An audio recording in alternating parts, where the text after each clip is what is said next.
Good evening, ladies and gentlemen, outsiders and in-betweeners. My name is Cameron Harris, and I am running for mayor of Chicago in the 2027 election cycle. Tonight, we will be frying some chicken.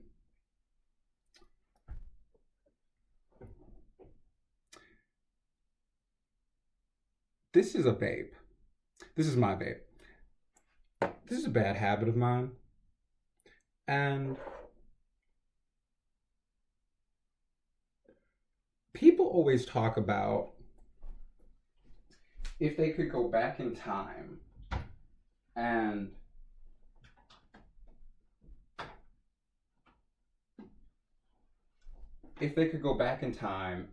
give like a little Victorian child, a little Edwardian child, a little Regency era child, if they would give one of those kids like Mountain Dew Baja Blast, and they always talk about it as if this would be somehow a revolutionary experience to this kid, without the understanding that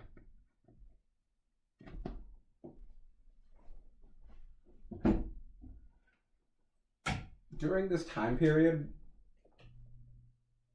you could go to a party and eat beef seasoned with cinnamon and then have a soda with morphine in it.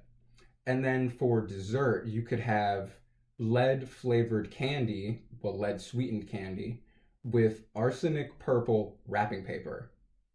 And so nothing about the physical experience would be detrimental to him. Everything he would eat on a daily basis is more dangerous to you than anything Baja Blast could do to him. But it got me thinking about what would truly blow a Victorian person's mind. And we know that the invention of sliced bread has been revolutionary in America for like 120 years. Because people love saying it. The next best thing to sliced bread. Is it better than sliced bread? I love sliced bread. We love sliced bread, I guess.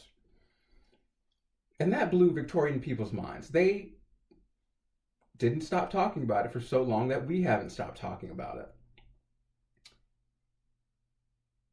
But you start going through inventions throughout history, and you start understanding that we've had a lot of the same ideas for a long time, just no way to implement them. Like, everyone always likes to bring up Leonardo da Vinci's like flying machines and the tanks and the cars and the horseless carriages. And these are things that pop up throughout history, throughout different like artistic mediums and engineering programs and ideas. But nowhere throughout history, I don't think anyone ever came up with the idea of being able to smoke tobacco without smoking tobacco.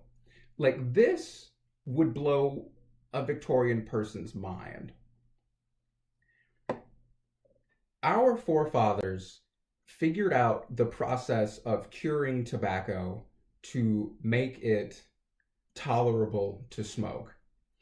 And we have figured out the process to not smoke tobacco but still enjoy the nicotine.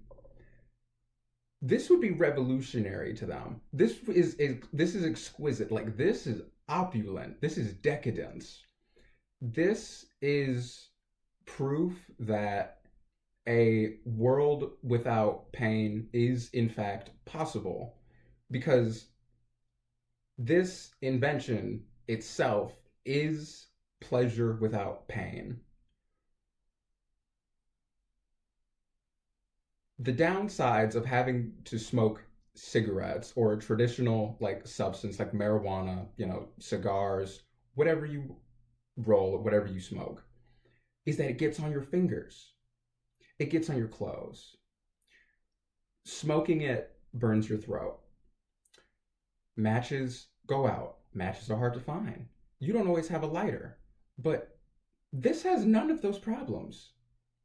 This is scentless in some cases. This does not require any flame. This will never struggle to be lit.